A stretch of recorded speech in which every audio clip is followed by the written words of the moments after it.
and they basically teach web development to refugees and immigrants. And lastly, Katie will also share her story as a student. She graduated from this program and how this program affected her life and how she felt after graduation. So, welcome. Thank you. Hey, just to introduce ourselves a little bit, my name is Hannes. Most people know me like this, like somewhere on a stage, absorbing all the attention in the room. That's what I do. But when I'm at home, it kind of looks like this. I have 3 beautiful children and a wife whose age I am apparently not supposed to mention. I am the head of learning and development at a company called Access in Belgium. But my background is mainly in .NET backend development, as you will see in my talk tomorrow. But I'm very passionate about sharing knowledge. It's what I've always done. When I learn something, I want to share it with other people. I want to have other people learn as well. In my free time, I build guitars, just like this one, which I will use on stage tomorrow evening with the Lambidi and the Line Breakers. It's also one of the things that we do. And if I need to blow some steam, I ride my mountain bike in the woods.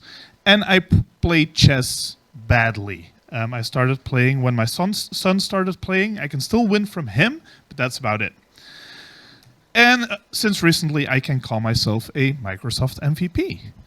And this is Katie. Hi, I'm Katie. Nobody knows me.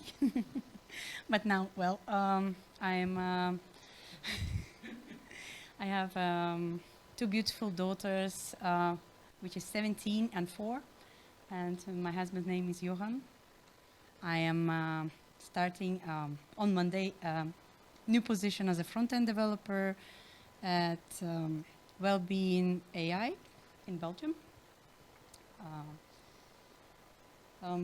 Except coding, I'm very passionate about traveling, music, painting, and I love learning new things. And that's about me. Okay, so what our talk today is going to be about is we're going to tell you a little bit about what Hack Your Future is and what they do, also how they operate. Then you will hear Katie's story about her perspective as a student from Hack Your Future, and she will also dive into what the curriculum actually entails. And then we will talk about the challenges that Hack Your Future faces at the moment and how people can help to solve those. And hopefully in time we will wrap things up because we started a little bit late, but we will try to make up for that time. So to tell you a little bit about Hack Your Future. Hack Your Future started in the Netherlands in 2015. And they had the idea to teach web development to vulnerable demographics in the Netherlands. They did that by making their curriculum open source so that everybody can basically take that curriculum and start their own Hack Your Future chapter. And that has sparked Hack Your Future movements in a lot of countries. They're active in 9 countries at the moment, from Canada to Greece and a lot of organizations in Europe as well. And the whole idea is to help these students towards quality jobs in tech. That is the main goal of Hack Your Future. But let's take a step back how I came in contact with the organization. I was speaking at a conference in COVID times in Aarhus, Denmark. And I saw all these people running around at the conference with Hack Your Future t-shirts. And I didn't know what it was. Some of you may also have no clue what they did. And then I saw the Hack Your Future Twitter account following me after my talk, and it's like, hey, cool, what are they up to? So I messaged them and told, like, hey, come and talk to me because it looks interesting what you're doing. So I met Christopher, who runs Hack Your Future in Denmark. I also met 2 of the amazing students in Denmark, Mohammed and Dilnia. And I heard some pretty inspiring stories. And I already realized that day that I wanted to contribute to this organization. But it wasn't until I got hit with a 10-day quarantine when I went back home, because while I was in Denmark, Belgium changed the rules about re-entry, so that was pretty nice. Now the demand that they're trying to fix is basically 2 things. Tech employers are struggling to hire talent. There's not enough tech profiles available in the market, Also, the profiles that are available are lacking some diversity. On the other hand, if we look at the problems that newcomers in a country have, like refugees, immigrants, and so on, is they struggle with getting their degrees recognized, they struggle with finding a job, they struggle especially to find a quality job, and it's very hard to integrate in a society and learn about how the things that are happening in that country and how things are done. It's definitely some stuff that you also struggled with, right? Yes, indeed. So how does Hack Your Future do that? They made this open curriculum which takes 9 months, and they teach classes on the weekend, because reality is that although a lot of these people don't have papers for the country that they're in, they are often working in low-paid jobs, so they do have a day job during the week. So courses are in the weekend, usually half a day. And what they do is they teach the new materials, they give the students homework, and the students are supposed to be working on that for 20 hours throughout the week. So it's another half-time job on top of the job that they already have. And that work is followed up by the coaches. People can ask questions throughout the week, and they will get answers through GitHub issues or through Slack. They will get support while they're making their exercises. Now, the audience that they target is, in Belgium, it's mainly newcomers. It's refugees and immigrants, mostly. But they also accept natives that come from vulnerable backgrounds. So impoverished people, they are also welcome to join the Hack Your Future classes. And there's only a very low bar of entry. They check that the students speak English. Enough English to be able to understand the lessons. This is a necessity because otherwise no teaching can happen. Like Dutch, our mother tongue in Belgium, that's a no-go with immigrants most of the time, so they chose English. And they also check for abstract reasoning skills and basic computer literacy. The last one is mainly to see if that needs to be remedied first. It's not a gate per se that allows people that they actually reject people on, but it's something that they do want to check. And the cool thing is that when they're forming classes, they really try to balance them for gender. So the Belgian chapter has a rule that every class has to be at least 40% non-male, which is, I think, pretty cool. Now, what you may be wondering is, like, Hannes, you're telling this, and it sounds like a really cool program, but does this actually work? I mean, do these people find their way into tech? And what we can say is, in Belgium, at the moment, we've had a total of 200 people graduate from the classes, of which about 70% transitioned into tech, and success is considered either doing a follow-up education in tech, like a bachelor's or a master's, or finding an actual job in tech. Now, the numbers in the Netherlands are even better. They have about 90% success rate. And Denmark is pretty similar. So if you just add these 3 countries together, that means that they transitioned more than 500 people into tech, and they're just getting started. Because at the moment, they have about 150 graduates a year that are graduating from these classes. So it's actually ramping up and going faster and faster. So now that you have a little bit of a frame about what Hack Your Future does, I want to let Katie tell her story from a student's perspective of what it was like to go through the program. All right. As a student, it started all me moving to Belgium from Ukraine. And I was lucky enough not to flee from the war. I was coming to Belgium for a better life as an immigrant. And as an immigrant, I was facing the challenges that Hannes mentioned before. The job market, entering the job market, language barriers. And like when you come to the new country, you have to do something and start from some points. And for me, it was starting a job as a cleaning lady and a housemaid for one rich family in Belgium. And yeah. Did you not have a degree in Ukraine? No, that's not true. I had quite good life in Ukraine, but for Ukrainian level, it was quite good.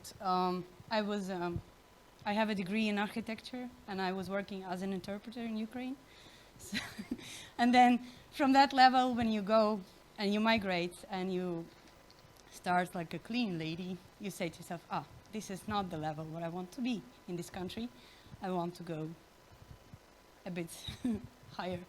So after a while, after I met my husband and was having a daughter and I was a homestaying mom, I came across the advertisement on Facebook of Hack Your Future.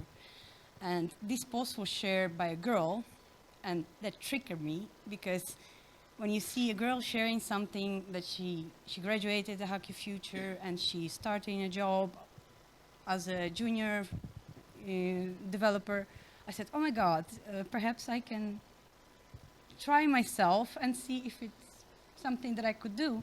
Because before, when I was still in school, I was interested in computers and learning computer languages, but back then it was still Soviet Union time, and I was told by my teacher that it was not for girls, and I had to learn something else, more girly things. And yes, so it was left behind. And before starting in a Hack Your Future, I had to go and do a pre-course, probably testing people before they get in, if they can do it or not. It was, the homework was 2 months before the class, and we had to make like a prototype of a landing page of the website, not really clickable, but just pure HTML, CSS. And we had to watch like 100 videos and follow the tutorials and do the homework. Well, the moment that I start watching it, I completed it within 12 days. I said, oh my God, this is something I like. And from that moment, I thought, oh, if I complete it faster, perhaps I can start faster. My studies, but it didn't work that way. I had to wait for 2 more months for my answer. Was it good enough or not? But yes, I got a positive answer, and I was so happy. And my class started in January 5th on 2020, just before pandemic. Just a lot of luck. And it was okay, but the hard part was that it was a lot of learning in a short period of time. You have to learn they teach you the full stock development in a 7-month course, and you have to learn it, and you have to have passion about it, and you have to dedicate time to it. Even though they teach you and they help you, still, without your passion to do it, you can never do it. And it was not easy, because sometimes I had to manage, I still had a little baby at home, and do house chores and things. And of course, sometimes I spent, when my husband could watch a child, I spent 12 hours a day studying. But it was worth it. So we had great guidance from Hack Your Future volunteers who were volunteering their time to teach us. They were supporting us. We could ask questions. We could always connect to them. They were checking our homework. And if we did not understand something, we could go back and redo it and rewatch it. So it was quite a challenging moment.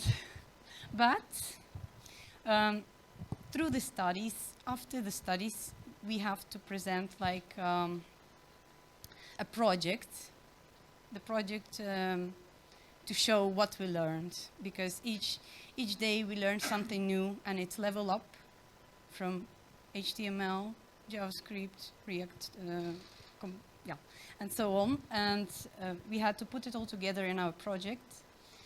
And in our group, because in the class we were divided in groups to make it alive, so we could learn how the real things happening. And in our group we had a student from Venezuela, and he was struggling in his country, like the blackouts. The power went off for a few days and people had to stay without electricity for up to a week or two sometimes, and they had to know how to. The idea was that the people could register and report if they have power or not, and then if in the nearest villages the power came on, then you know that soon you also have power, or if it went off, the same thing. So this was the project that we did to present. After graduation, it was still Corona time, a very hard moment, and I had to look for a job, which was also a not easy task because you graduate, your background has nothing to do with IT, and that's a challenging moment for every student, I believe. And it took me 9 months before I landed my first job. And I got my first job as a developer analyst at a famous Belgium television company, at VRT. I was doing there a lot of stuff for kids program and for users to the website. And then later on, after a year, I went to a small company like One Punch, and I was delivering some things for them. And on Monday, I'm starting a new position as a front-end developer for well-being AI in Belgium. So there's my journey from housekeeping to landing a job as a front-end developer. But it never ends, the studies. For me, as a front-end developer, learning TypeScript is something useful. And Hack Your Future, they continue giving the support to people who want to evaluate their knowledge. And this week will be the last week that we will be presenting our TypeScript project. Is your project ready? Almost. So there you go. That's kind of a story of my studies and evaluation. And there's also a little story about how the curriculum goes in Hack Your Future and what it has, what you can learn in Hack Your Future. And of course, starting from pre-course and learning some Agile and JavaScript and syntaxes and programming and React in creating final projects. So it all has a structured program built for us to learn. And of course, nowadays I would perhaps underestimate what we learn in the beginning, because in the beginning you start from the learning computer language and understanding computers and how do you speak to the computer, what is the code that you have to write to the computer to do something. And it goes in the curriculum of Hack Your Future, learning such things. I think as a coach, that was also one of the things that was an eye-opener for me. Like, we've spent so much time in code that all this stuff has come so natural now. If you have to teach this to people who have never written any code or looked at any code, like, you have to really start from scratch. And that is all incorporated into the program really well. And if you consider it like going from never having written any code to being able to build a full stack application in a web stack, that's actually a lot of learning that needs to happen in that time. And there's stuff like this, like learning how to read and understand source code. This is one of the things that we actually have to focus on. Or things like this, like understanding how source code goes from. Yeah, being written to Yeah, the to machine do the executing machine, how to execute it, how to, yeah, what matters to the computer, how the syntax going, how to fix problem if there is. So, And it goes further than that. Like, yeah, like when there is a problem, when you're creating an application and there is an error, and you have to find how to fix it, and you have to be able to read it, and you have to be able to find a solution and break a big problems into smaller pieces. And such things are very important for the beginners who don't ever had anything to do with coding. and then there's working together at the project, right? Yes, yes, indeed. And ally, when you work in a group, and how you communicate with the client, how do you communicate with your team, it's very important things that now we a little bit look over and say, yeah, you just do it by default. So, of course, voilà. So. So once you got through this, like, what kind of jobs do people from Hack Your Future end up in? Well, I believe you can become anybody that you want because they teach you as a full stack developer. But for me, I'm very passionate about front end because you can see things that you build. And some people are more passionate about data structure, so they choose the back end, and it's also okay. And some people are much better in drawing things and displaying things, and they are much better in UX design and things like that. So basically, I think it's a choice, a personal choice of for the students would be. You're actually one of the examples on the Hack Your Future Belgium website, right? Well, This is their marketing material. I believe that this would be because it encourages girls to go into coding. Like, it was a story for me of the girl who posted a thing on Facebook. It inspired me because I said, oh, the girl did it, so perhaps I can do it. It's for girls. Not like I was told before that it's for boys.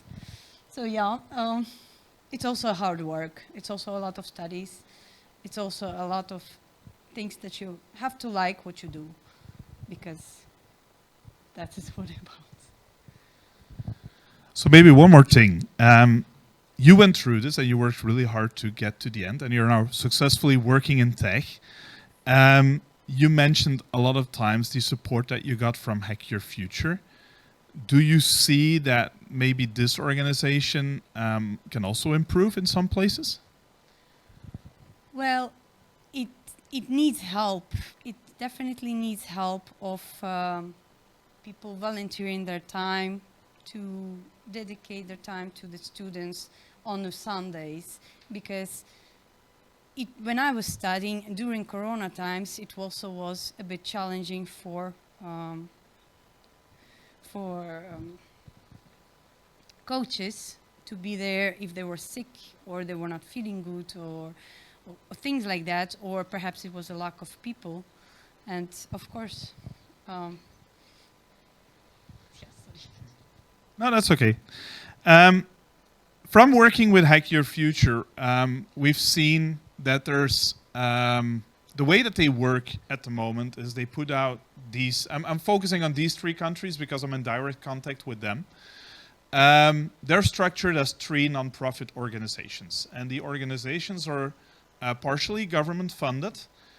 They do have full-time employees. The employees, they do the selection of the students. They organize all the practical side of things, make sure that the students have laptops, all that sort of things. And they rely on a lot of volunteers, also rely on outside funding because the government funding doesn't cover all the costs, right? And these volunteers are also a very essential part of what's happening. And I think they're really successful at what they're doing right now, putting out 150 students a year. So that's great. But I'm the kind of person who looks at that and thinks like, that's great, but I think they can do so much more. And there's a couple of things that actually put a limit on what's happening at the moment. And the first part is funding. As I said, they do pay their own employees and they take care of all the practical stuff like renting meeting rooms and making sure there's laptops and all that sort of stuff. But funding is a fundamental issue because if you count everything together, even when all of your teachers are volunteers, putting a student through the program will cost between 4,000 and 7,000 euros, depending on which of the 3 countries you look at. So getting extra funding means the ability to get more students to a program. So we could give them more money, but they also have IT needs, and they try to give every student a laptop, which they can keep after the program. Because especially if you look at these underprivileged groups and you look at refugees, owning a laptop is not as ubiquitous as it is for all of us. And if they would have to hand in their laptop again after the course, that means you take away their tool to actually learn more or to apply for a job. So letting them keep the laptop afterwards is really essential. But also the crew needs IT equipment, you need projectors and Wi-Fi and so on. And manpower is one of the really tricky ones. Because teaching people for 9 months is an intensive task. You need coaches on the weekend for the course moments, like main coaches and assistant coaches to help with the exercises. But also during the week, you need to be able to provide support for the students to do their homework. You need coaches to coach them through their final projects. You need job coaches to help them build like an online presence and help them build a resume and apply on LinkedIn and all that. And that's a lot of manpower. And it's mainly coming from people volunteering their own time. So scaling that is also definitely one of the issues that they're facing. So then I'm thinking like, what can we do? And the first thing is like for employers to hire Hack Your Future graduates. That's the first logical step. Because as soon as these people hire the people from Hack Your Future, that means that the whole transition after the classes becomes easier so that the organization can focus more on the teaching and less on the transition coaching and the job coaching. Now, as an individual, you can do a lot of things. Of course, you could donate money, but yeah, none of us have like 4,000 or 7,000 euros sitting in the closet somewhere that they can easily get rid of, right? But what you probably all do have is an old laptop that is good enough to learn on.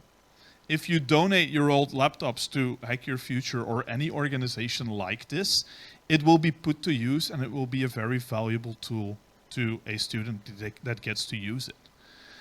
Of course, what you can also do is contribute your time. You can go and coach on a Sunday and teach a module. Modules are usually 3 to 4 Sundays. So it would be a 1-month commitment at most. Or you can volunteer a couple of hours during the week just to give support for the homework. You can do that through Slack or through GitHub. You don't have to leave your house to do that. It's something you can do in between other work. You can help them build resumes. You can help them apply for jobs, write cover letters, all that sort of stuff. So you can donate time. And that would be a good way to scale this, but I think the real leverage has to come from the people who benefit the most from transitioning these people into tech.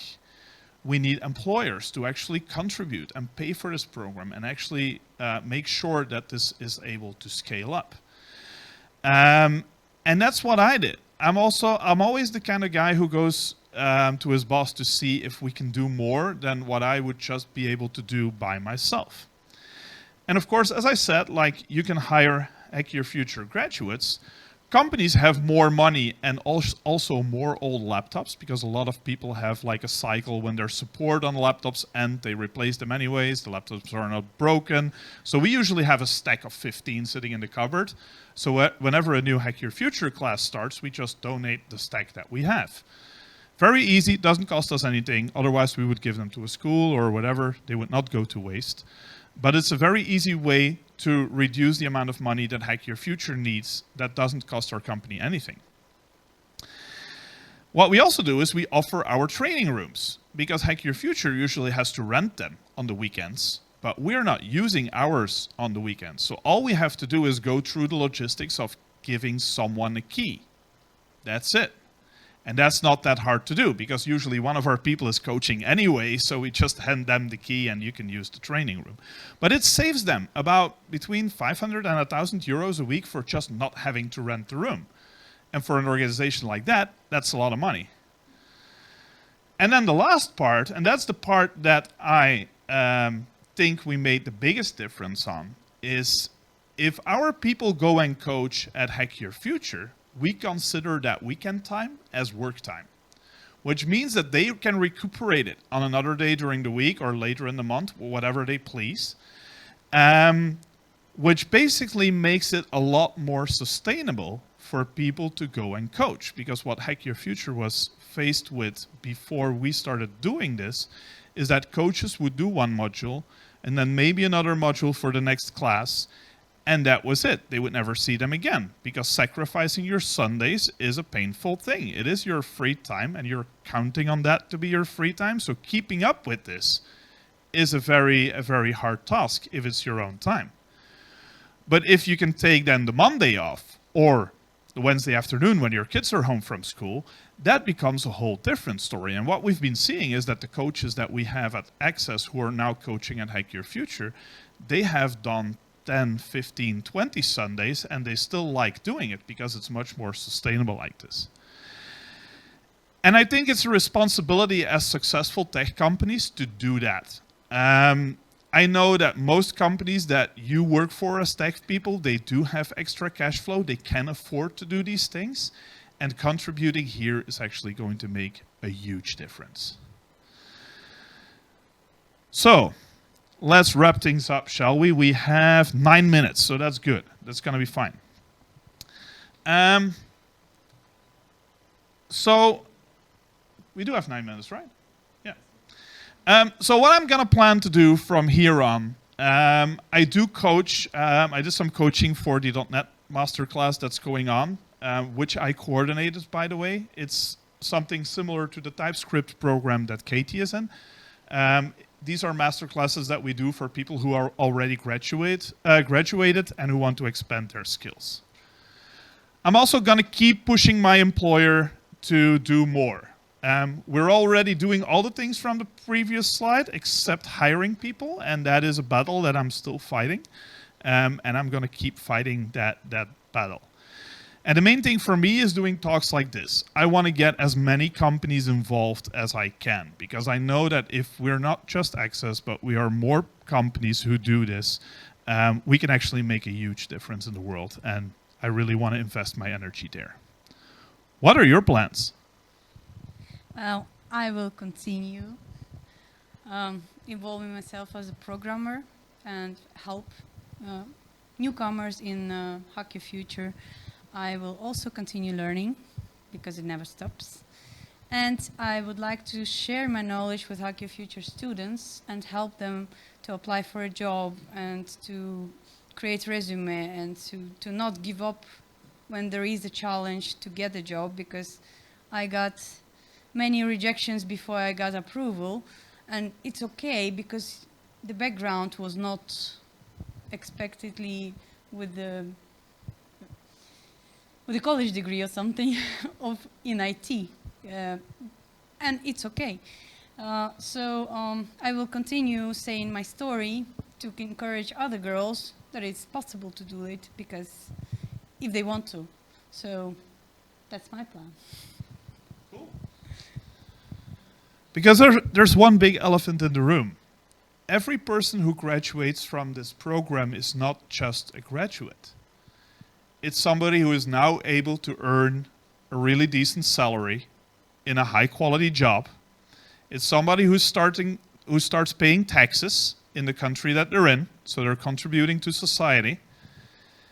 They usually go from working really hard in a low paying situation to having a job that lets them support their family in a very, very good way. And being in these tech companies allows them to integrate into the society a lot faster than they otherwise would. And a lot of these people are like the people that we are often looking for when we want to add diversity to the companies that we work in. So these are not just graduates. These are actually families and people's lives that are fundamentally changed for good. Like not just in the short term, but long term, it's a different history that they're writing.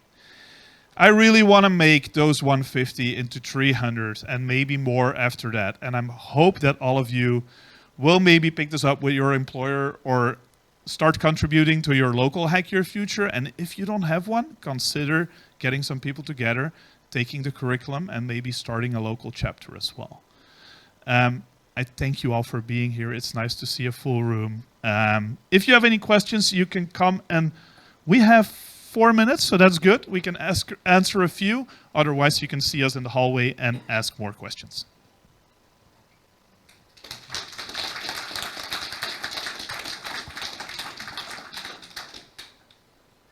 Yes. You said that you have a project at the end where you do something. How does the learning journey work for you, considering that I guess I don't know. I mean, you have like kind of small cookie cutters and do just exercises, or how much do you work with projects or ideas that feel like they're user based and in a real world problems? Well, of what I understood from the question that we get like 2 months to build this project. We sit down and we talk in a group and we make a decision which project could do something good for somebody. And perhaps the project that I did has a perspective to live in Venezuela. I don't know if anybody was using it, but the idea, and it's still behind, and perhaps somebody can make it more useful because it's very yeah.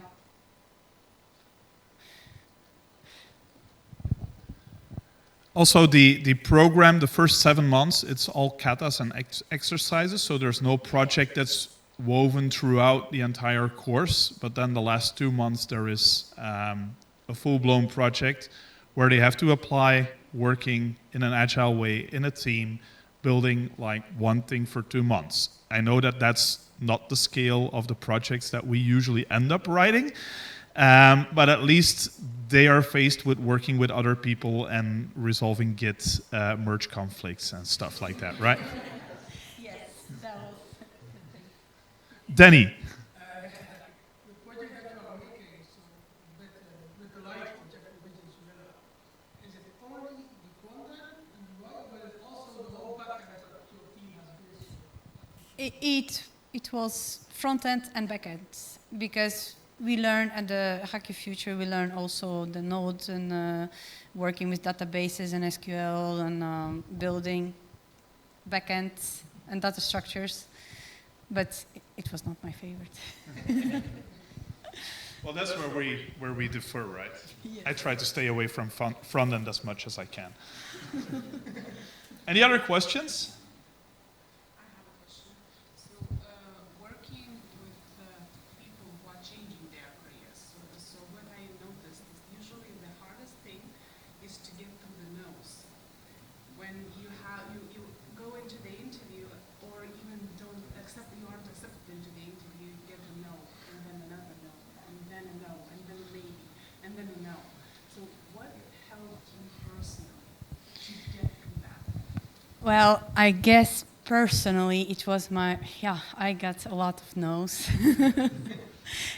It was pandemic, it was Corona times, and finding a job as a junior or even anything close to it without the background of IT. Of course, I just said I will not give up because I like what I see that I can do, and I know I can do more. And of course, while applying and waiting for answers, I was still doing the studies. I was still learning the things online because it's there, it's available at hand reach. And I said I will not give up, but someday, not today, and tomorrow. If not tomorrow, after tomorrow, a week after. I don't care anymore because after 5 months, I was starting to get a feeling, oh, perhaps it's a waste of time. And my husband was actually saying that, why don't you consider looking for something else? I will not. And actually, it's paid off after. Yes, it's the hardest moment. And I will try to help students who are graduating to go through this moment because somebody has to support them on this. It's also a big responsibility for the job coaches to keep motivating the students after they graduate. And it's why we want to get more companies involved, because if companies are involved in the whole curriculum, they already know about the students before they graduate, so I think that would be a very meaningful step. It's something that we're going to work on the next few years at Hack Your Future. And it's not just about the job interviews. A lot of the time, the job of a coach also involves telling people like, you can do this, you've got this. This is within your reach, and it's not going to come easy, but you've got this. And that is a very, very important message that we have to keep spreading throughout that entire program, because we do see students drop out because it's too much of a time investment on top of the jobs that they already have. So that does happen. I know we have to cut, yeah. Well, you could have let us start on time. So that is... So that is definitely one of the parts of the work that we have to do. But as you see in the numbers, it is working. We can still improve. It can still grow. But yeah, we hope for more people to contribute. And if you're open to telling people like, you've got this, I'm gonna help you, like, do job interview after job interview, that would be amazing. Thank you so much then. We will be around, so come and find us if you have more questions.